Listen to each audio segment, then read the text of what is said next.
Hello! ഇന്നത്തെ നമ്മുടെ lunch box കണ്ടാലോ? ഇന്ന് നമ്മുടെ ലഞ്ച് ബോക്സിലേക്ക് എടുക്കുന്നത് നല്ല ചൂട് ചോറാണ്. അതായത് നമ്മുടെ ചോറിനുള്ള ഐറ്റംസ് ഒക്കെ തയ്യാറാക്കുന്നത് നമ്മുടെ വീട്ടിലെ ഗാർഡനിൽ നിന്ന് തന്നെ പറിച്ച പച്ചക്കറികൾ ഉപയോഗിച്ചാണ്. ഇത് നമ്മുടെ വഴുതനങ്ങയാണ്. അതിലേക്ക് ഉപ്പും കുറച്ച് മുളക് പൊടി ഇട്ട് ഒന്ന് ഫ്രൈ ചെയ്തെടുത്തിരിക്കുന്നതാണ്. പിന്നെ ഒരു ഒഴിച്ചുകറി കൂടിയുണ്ട്. അത് കുമ്പളങ്ങയും ചെമ്മീനും കൂടി ഒഴിച്ചുകറി വെച്ചിരിക്കുന്നതാണ് കേട്ടോ. ഈ കുമ്പളങ്ങയും നമ്മുടെ ഗാർഡനിൽ നിന്ന് തന്നെ പറിച്ചതാണ്. അപ്പോൾ ഈ 2 ഐറ്റംസ് ആയിരുന്നു നമ്മളിന്ന് ലഞ്ചിനായിട്ട് എടുത്തിരുന്നത്.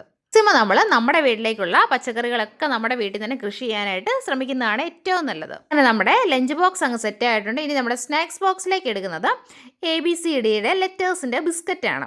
ഇത് കുട്ടികൾക്കൊരു കൗതുകമാണ്. അത് തന്നെ അവർക്ക് ലെറ്റേഴ്സൊക്കെ നോക്കി ഗെയിം കളിച്ചുകൊണ്ട് ഫുഡും കഴിക്കാമല്ലോ. നമ്മുടെ ലഞ്ച് ബോക്സും സ്നാക്സ് ബോക്സും ഒക്കെ സെറ്റ് ആയിട്ടുണ്ട്. ഗാർഡനിലെ പച്ചക്കറികളുടെ കൃഷിയും വീഡിയോസും ഒക്കെ നമ്മുടെ ചാനലിൽ കിടപ്പുണ്ട്. താല്പര്യമുള്ളവർക്കായി കണ്ടു നോക്കണേ. ഇഷ്ടമായെങ്കിൽ ലൈക്ക് ചെയ്യൂ. പുതിയൊരു വീഡിയോയുമായി വീണ്ടും കാണാം. ബൈ.